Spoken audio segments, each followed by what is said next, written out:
Hello friends, welcome to my YouTube channel. I hope आप लोग अच्छे होंगे, अपनी तैयारी को और बेहतर से कर रहे होंगे।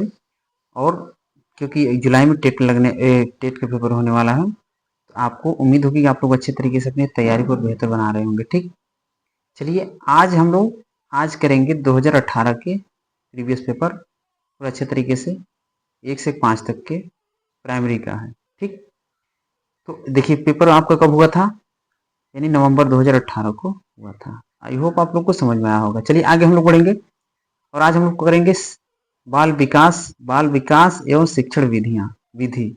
इसको हम लोग टारगेट करेंगे सीडीपी को।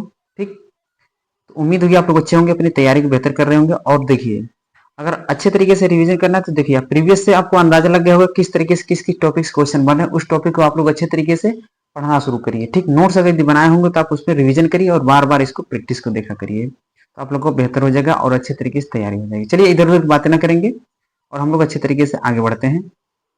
चलिए हम लोग शुरू करते हैं पहला क्वेश्चन। ठीक, पहले क्वेश्चन पे चलते हैं हम लोग अच्छे तरीके से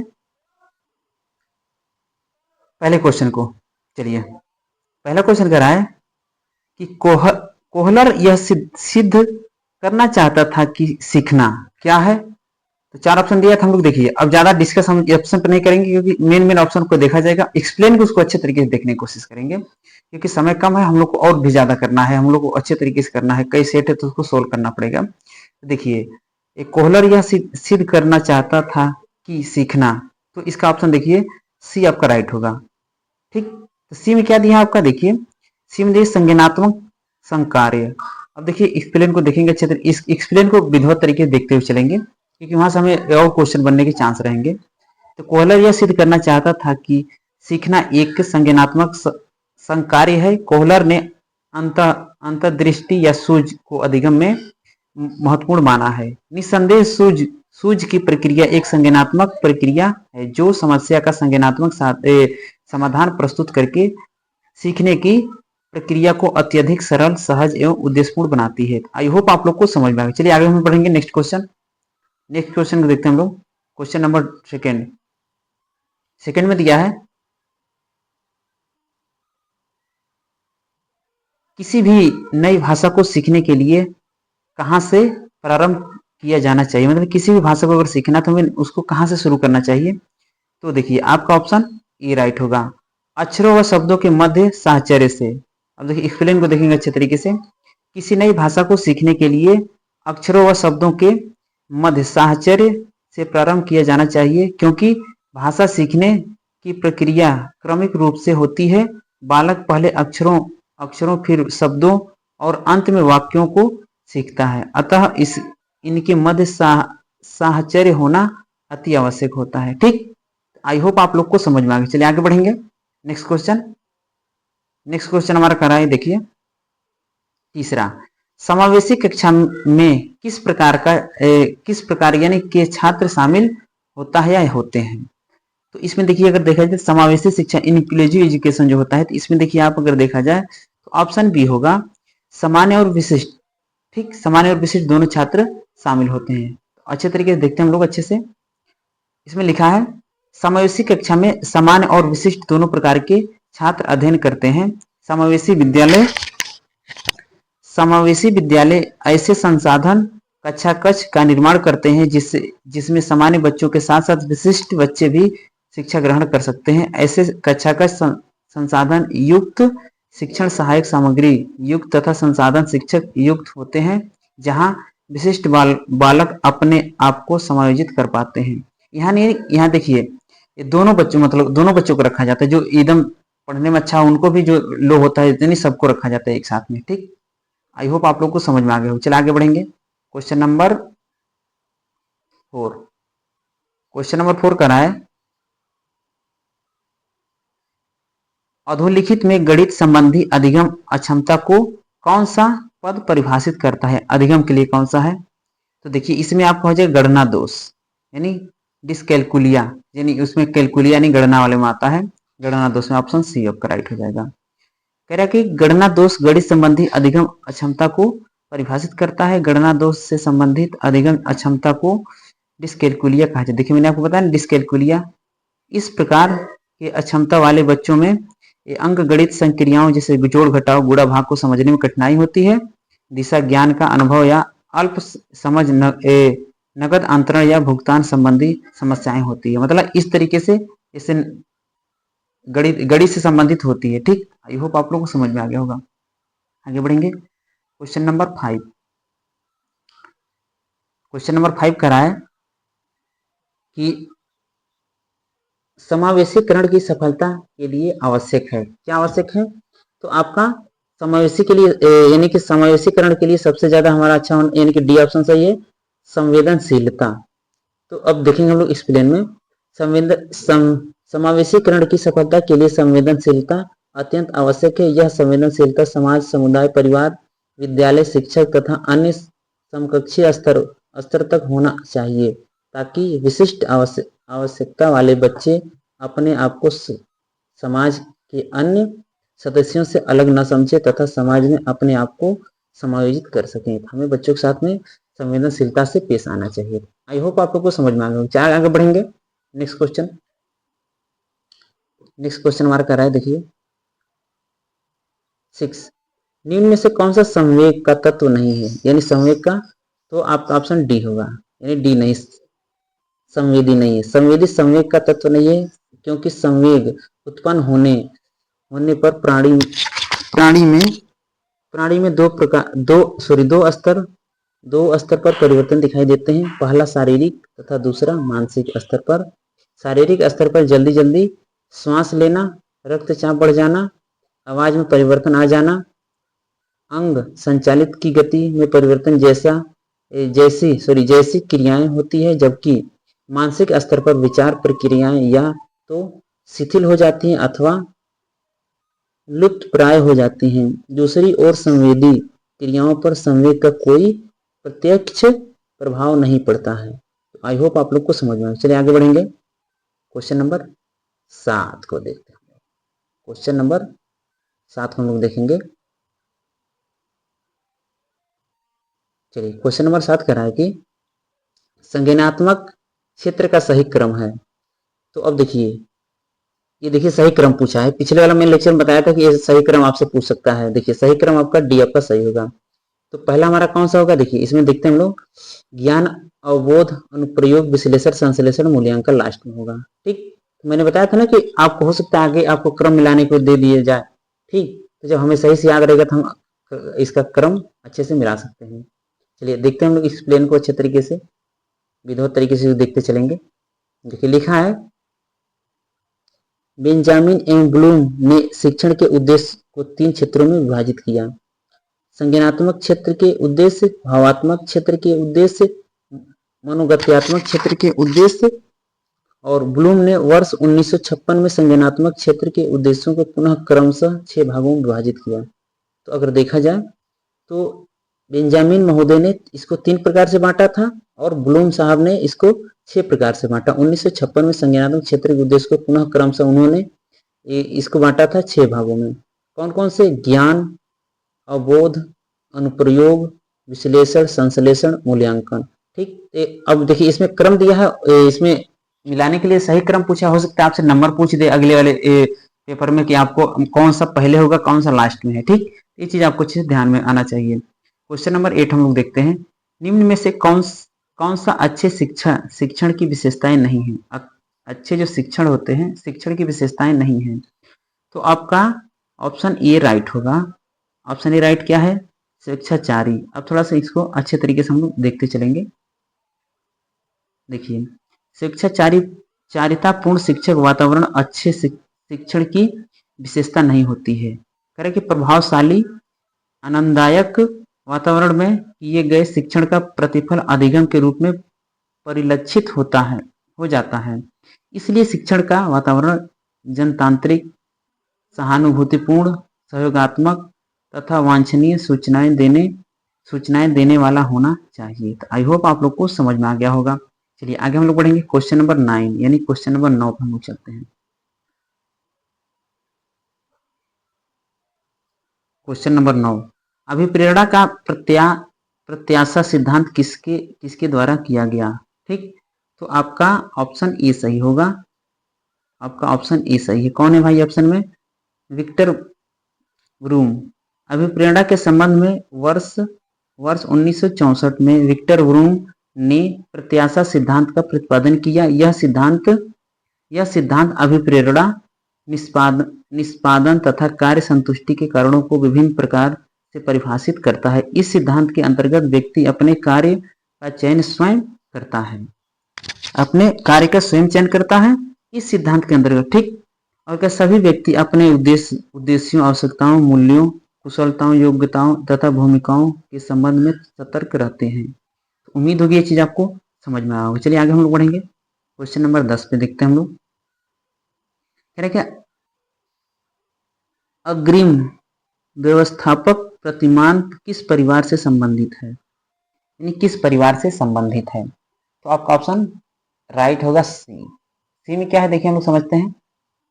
सी आपका ऑप्शन है, देखिए सूचना प्रक्रियाकरण। ब्रूस आर जोयस तथा वार्सवेल ने अपनी पुस्तक देखिए, इनकी पुस्तक दिया है मॉडल ऑफ टीचिंग में शिक्षण प्रतिमानों को 4 भागों में बांटा। अब इसमें पूछ सकता है आपसे कि मॉडल ऑफ टीचिंग किसने इसको लिखा था, तो ब्रूस आर जोयस ने, ठीक, अपनी पुस्तक में लिखा था। इसको 4 भागों में बांटा। कौन कौन, अंतःक्रिया स्रोत, सूचना प्रक्रियाकरण, व्यक्तिगत स्रोत प्रतिमान, व्यवहार परिवर्तन स्रोत प्रतिमान। इन 4 प्रकार के प्रतिमानों को पुनः कई विभागों में विभाजित किया गया है। जैसे सूचना प्रक्रियाकरण को निम्न प्रकार से विभाजित किया गया। अब देखो सूचना प्रकार से इसको बांटा गया है, इसके कई भाग हुए। देखिए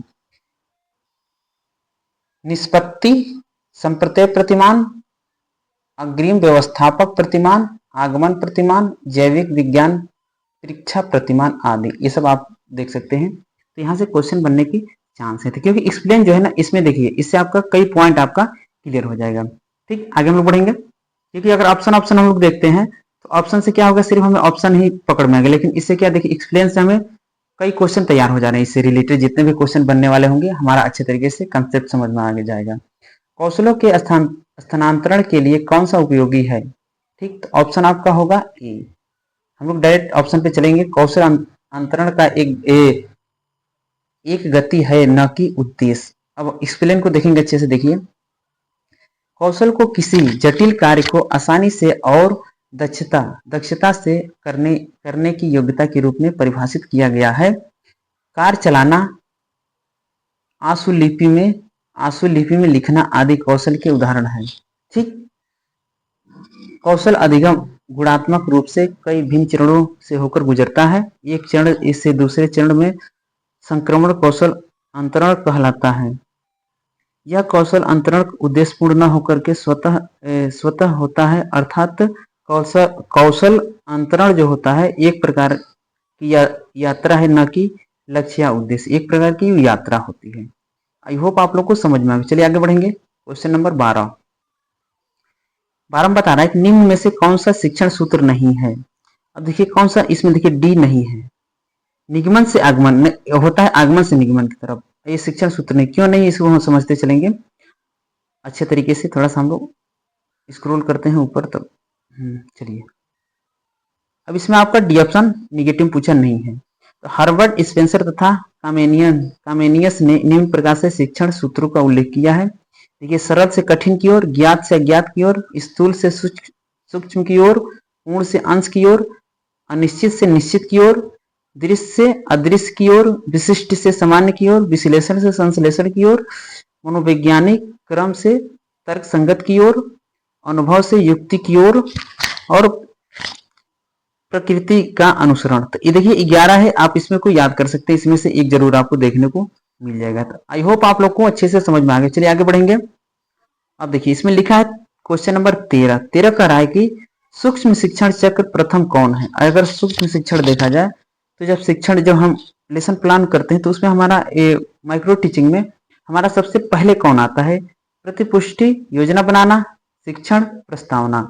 तो पहले अगर देखा जाए तो हमारा ऑप्शन इसमें देखते हैं कौन होना चाहिए भाई। आगे हम लोग देखते हैं तो आपका 13 का कौन सा सही है, देखते हैं हम लोग अच्छे तरीके से। 13 का सी होगा, यानी कि 13 का सी, यानी पहले हम किसी चीज का हम प्लानिंग करते हैं, योजना बनाते हैं, ठीक। तो पहले योजना बनाएंगे, चलिए आगे हम लोग बढ़ेंगे, इसको देखते हैं अच्छे तरीके। देखिए अच्छे तरीके से डायग्राम दिया है, बहुत आराम से इसको देख सकते हैं।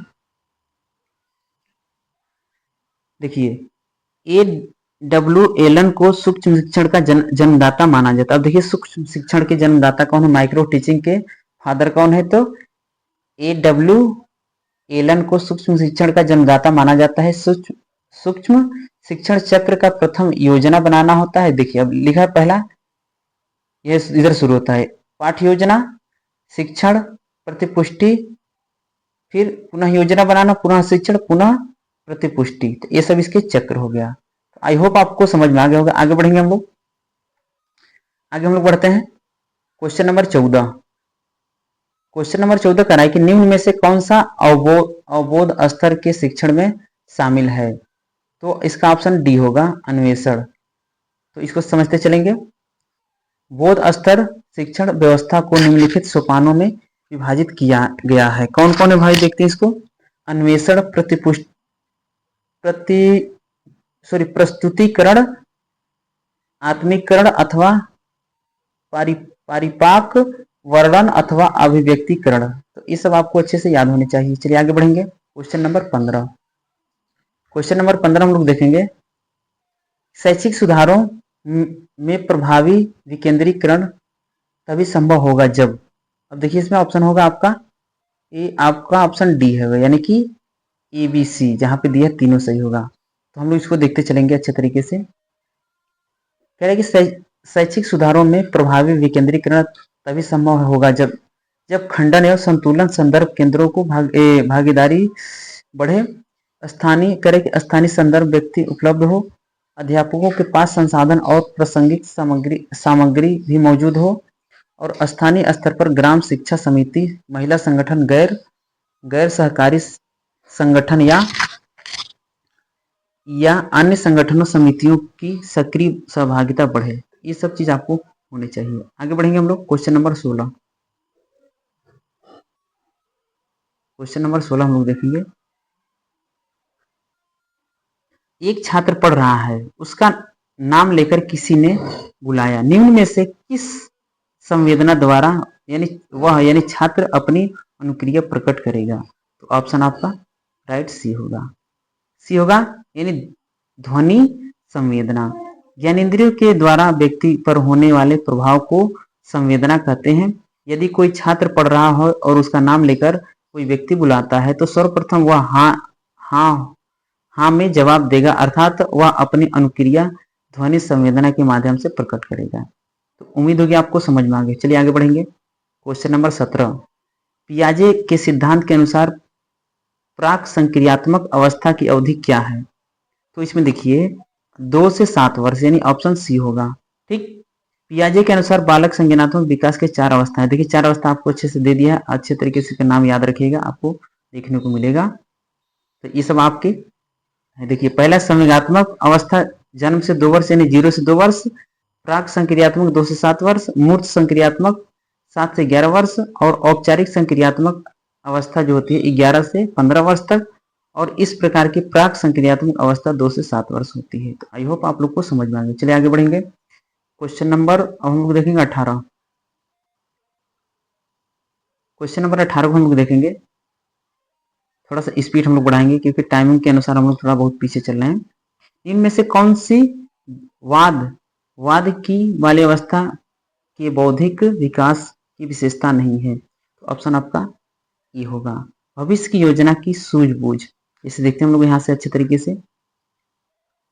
भविष्य की योजना की सूझबूझ बाल्यावस्था के बाद की अवस्था अर्थात किशोरावस्था की बौद्धिक विशेषता नहीं है, क्योंकि किशोरावस्था में बालक अपने भविष्य की योजनाओं के प्रति चिंतित रहता है, जिसके कारण वह तनाव में रहता है, न कि वह अपने भविष्य की योजनाओं के प्रति सूझबूझ प्रदर्शित करता है। यह विशेषता सामान्यतः प्रौढ़ावस्था की हो सकती है। मतलब ये जो सूझबूझ वाली है ये प्रौढ़ावस्था की हो सकती है। तो उम्मीद होगी आपको समझ में आ गया होगा। आगे बढ़ेंगे हम लोग। क्वेश्चन नंबर 19 करें, इनमें से कौन सा मनोवैज्ञानिक भाषा विकास से संबंधित है।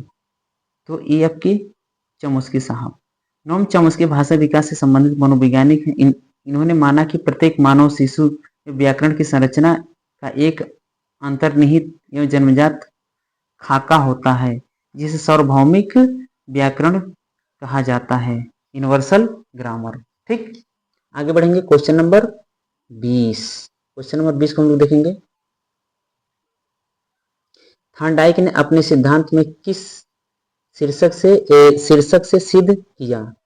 तो आपका ऑप्शन डी होगा, स्थान अधिगम से। सॉरी, आपका ये होगा बी होगा, सॉरी हम ध्यान नहीं दिए हैं। तो आपका होगा अधिगम के प्रयास से भूल से। इसको देखते हैं अच्छे तरीके से। थॉर्नडाइक ने अपने सिद्धांत को अधिगम के प्रयास से भूल का सिद्धांत शीर्षक से सिद्ध किया।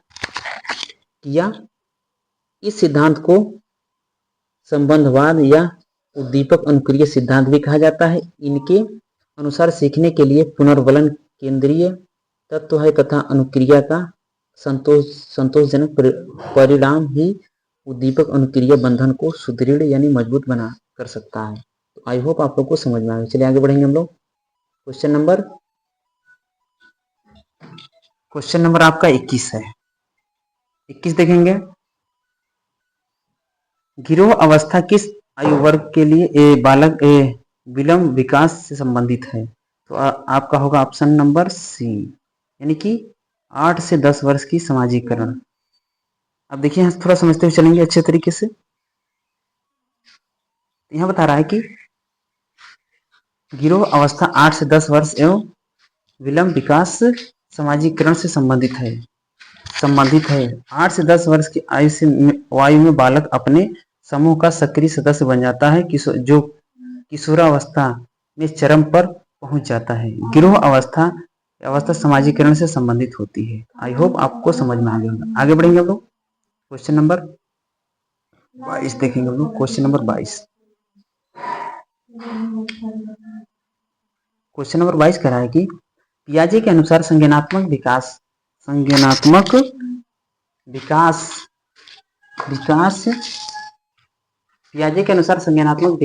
की तृतीय अवस्था निम्न में से कौन सा है? तृतीय, तो देखिए इसमें आपका सी ऑप्शन राइट होगा। तो मैंने आपको बताया था तृतीय कौन है, तो अभी जस्ट आपको मैंने मूल संक्रियात्मक अवस्था तीसरे नंबर पे आती है। तो इसको मैंने अभी पीछे आपको रिपीट करा, इसको एक्सप्लेन पढ़ने की ज्यादा जरूरत नहीं है, हम लोग आगे बढ़ेंगे। चलिए इसको देखते हैं। क्वेश्चन नंबर 23 कह रहा है कि निम्न में से अधिगम में योगदान देने वाला मनोवैज्ञानिक कारकों में कौन सा शामिल नहीं है? तो इसको देखते हैं हम लोग अच्छे तरीके से। इसका ऑप्शन कौन सही होगा? चलिए देखते हैं हम लोग।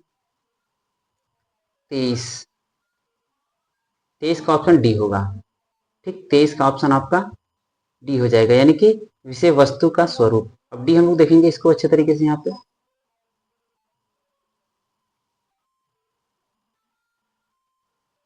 देखिए, विषय वस्तु का स्वरूप अधिगम में योगदान देने वाले मनोवैज्ञानिक कारकों में शामिल नहीं है। अधिगम की इच्छा, प्रेरणा, रुचि, बुद्धि, अभिवृद्धि, परिपक्वता, व्यक्तित्वता आदि अधिगम में योगदान देने वाले मनोवैज्ञानिकों के कारक हैं। आई होप आप लोग को समझ में आ गया होगा। चलिए आगे बढ़ेंगे। क्वेश्चन नंबर 24, निम्न में से सामाजिक मूल्य कौन सा है? तो सामाजिक मूल्य अगर देखा जाए तो सहायतापरक व्यवहार, ये आपका ऑप्शन ए राइट होगा। देखिए यहाँ देखते हैं अच्छे तरीके से हम लोग। राष्ट्रीय शैक्षिक अनुसंधान एवं प्रशिक्षण परिषद की पुस्तक document of social moral and spiritual values in education में कुल 83 नैतिक, सामाजिक एवं आध्यात्मिक मूल्यों पर चर्चा की गई। हो सकता है आपसे पूछ दे कि उसमें कितने हैं, तो 83 कितने नंबर है नैतिक मूल्य? कुल तो 83 हैं। प्रमुख सामाजिक मूल्य इस प्रकार हैं: मैत्री भाव, समाजवाद, भाईचारा, टीम भावना, कर्तव्य भावना, सहानुभूति, सहयोग, समाज सेवा, सामाजिक उत्तरदायित्व आदि। ये सब आपके क्या है? ये नैतिक, सामाजिक एवं आध्यात्मिक मूल्य है। उम्मीद होगी ये चीज आपको समझ में आया होगा। चलिए आगे बढ़ेंगे। क्वेश्चन नंबर 25 यानी 25 को हम देखते हैं। पश्य अन्वेषण तथा साधन साक्ष्य विश्लेषण निम्न में से किसके उदाहरण हैं? तो ऑप्शन आपका हो जाएगा ए, स्वतः शोध विधि में व्यक्ति समस्या समाधान करने के लिए सभी विकल्पों को नहीं ढूंढता है, बल्कि सिर्फ उन्हीं विकल्पों का चयन करके समस्या समाधान करने की कोशिश करता है जो उन्हें संगत प्रतीत होते हैं। पश्य अन्वेषण तथा साधन साक्ष्य विश्लेषण इसकी दो प्रमुख विधियां हैं। आई होप आपको समझ में आ गया। चलिए आगे बढ़ेंगे। Question number 26। क्वेश्चन नंबर 26 में देखेंगे, सीखने के वक्र अभ्यास द्वारा सीखने की मात्रा, गति और प्रगति की सीमा को ग्राफ पर प्रदर्शित करते हैं, यह किसने कहा था? तो ये देखिए, इसमें स्टार लगा है तो इसमें सबको मिला होगा, तो इसको हम अच्छे तरीके से, इसमें हम कंफर्म नहीं कर पाएंगे कौन सा ऑप्शन सही होगा। चलिए हम एक्सप्लेन को देखते हैं। सीखने के वक्र अभ्यास द्वारा सीखने की मात्रा, गति और प्रगति की सीमा को ग्राफ प्रदर्शित करते हैं, यह कथन गेट्स व अन्य के हैं, अतः कोई विकल्प सही नहीं। इसमें अगर देखा जाए तो कोई विकल्प सही नहीं है, तो इसमें सभी को नंबर मिला होगा, कॉमन नंबर मिला होगा। चलिए आगे बढ़ेंगे हम लोग।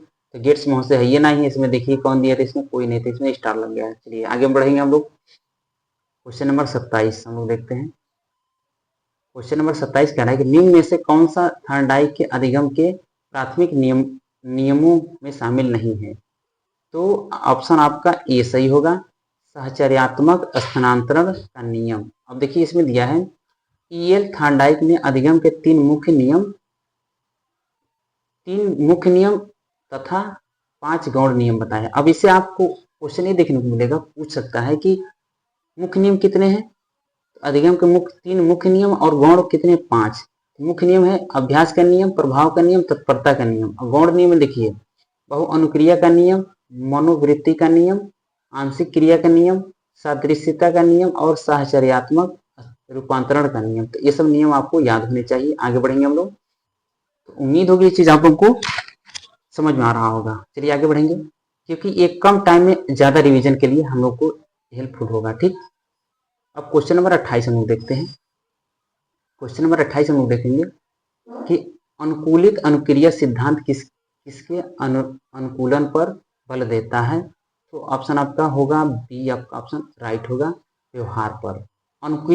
अनुकूलित अनुक्रिया सिद्धांत व्यवहार के अनुकूलन पर बल देता है। इस सिद्धांत के अनुसार अस्वाभाविक उद्दीपक के साथ बार बार प्रस्तुत करने पर प्राणी अस्वाभाविक उद्दीपक के प्रति भी स्वाभाविक उद्दीपक जैसी अनुक्रियाएं करने लगता है, अर्थात इसकी अनुक्रियाएं या व्यवहार अस्वाभाविक उद्दीपक के साथ अनुकूलित हो जाती है। तो चलिए उम्मीद होगी आप लोग को ये समझ में आ रहा। चलिए 2 क्वेश्चन और बचे, हम लोग अच्छे से कर लेते हैं इसको। 28 हो गया, 29 क्वेश्चन नंबर 29 में चलते हैं। क्वेश्चन नंबर 29 कह रहा है कि निम्न करे कि क्रिया प्रसूत अनुबंधन का दूसरा नाम क्या है? तो ऑप्शन आपका हो जाएगा, ऑप्शन बी हो जाएगा, नैमित्तिक अनुबंधन। क्रिया प्रसूत अनुबंधन का दूसरा नाम है नैमित्तिक अनुबंधन भी है। अधिगमकर्ता की अनुक्रिया का पुनर्बलन के लिए अनुबंधन का एक नियमित होने के कारण इस सिद्धांत को नैमित्तिक या आंतरिक या साधनात्मक अनुबंधन सिद्धांत के नाम से भी जाना जाता है। ठीक, तो ये चीज आप ध्यान रखिएगा। तो इसमें देखिए, तो अब क्रिया प्रसूत आपने याद किया, लेकिन अगर इसके जो पर्यायवाची नाम है अगर इसको आप ध्यान नहीं देंगे तो ये भी दिक्कत कर डालेगा। ठीक, चलिए देखते हैं हम लोग आगे। क्वेश्चन नंबर 30 यानी 30 लास्ट क्वेश्चन है हम लोग। आगे बढ़ेंगे हम लोग। अब ये बता रहा है 30 नंबर क्वेश्चन है कि निम्न में से कौन सी अधिगम की एक विशेषता नहीं है? निगेटिव पूछा इसमें, तो आपका ऑप्शन ए सही होगा। ठीक, अधिगम का अवलोकन प्रत्यक्ष रूप से किया जा सकता है। अब चलिए हम लोग देखें, एक्सप्लेन को खूब अच्छे तरीके से देखते चलेंगे, आराम से इसमें समझ में आ जाएगा आपको। आगे हम लोग बढ़ेंगे। अब इसमें दिया है कि योमक एवं सिम्पसन के अनुसार सीखने की सामान्य विशेषताएं दिया गया है, जैसे अधिगम अभिवृद्धि है, अधिगम समायोजन है, अधिगम लक्ष्योन्मुखी प्रक्रिया है, अधिगम व्यवहार में अपेक्षाकृत अस्थायी परिवर्तन है, अधिगम विवेकपूर्ण व सृजनशील है, अधिगम व्यक्तिगत एवं सामाजिक दोनों है, अधिगम अनुभव का संगठन है, अधिगम क्रियाशील है, अतः अधिगम का अवलोकन प्रत्यक्ष रूप से किया जा सकता है, यह कथन सही नहीं है। तो उम्मीद होगी ये चीज आप लोग को समझ में आया होगा। चलिए ये आपके 30 क्वेश्चन कंप्लीट हो गए। तो उम्मीद होगी आप लोगों को ये चीज़ अच्छा लगा होगा। ये था आपका 2018 के क्वेश्चन थे। ठीक, आप आराम से करेंगे, बेहतर तरीके से कर डालेंगे। ठीक, तो कम समय में प्रीवियस ईयर बहुत जरूरी है। ठीक, नोट्स को अपने रिवीजन करते रहिए, प्रीवियस ईयर सोल्व करते रहिए आपको बेहतर तरीके से। और हमारे वीडियो से अगर आपको अगर हेल्पफुल मिला है तो आप जरूर कमेंट में अपना प्रतिक्रिया भेजें। और कोशिश हम करेंगे कि सीडीपी जैसे खत्म हो रही है हम लोग हिंदी का भी लाते रहेंगे, ताकि हमारा 60 क्वेश्चन कंप्लीट हो जाए। ठीक, तो अगर हमारा 60 इधर कंप्लीट होगा, बाकी आप भी अपनी तैयारी करते रहे, हमसे जितना हो सके हम रिवीजन कराते रहेंगे, तो हम लोग अच्छे तरीके से अच्छा खासा नंबर ला सकते हैं। ठीक, तो उम्मीद होगी आप लोग को समझ में आया होगा। और कैसा लगा सेशन आप लोग कमेंट करके जरूर बताएं। ठीक, और आप लोग अच्छा रिस्पॉन्स देंगे तो और आगे हम लोग इसका टाइमिंग और बढ़ा देंगे, तब ये सीडीपी और तो डबल डबल करना शुरू कर देंगे, यानी 60 क्वेश्चन हम लोग करने की कोशिश करेंगे। ठीक, तो चलिए, तो उम्मीद होगी आप लोग को समझ में आया होगा। तो अब हमें इजाजत दीजिए। जय हिंद, जय भारत।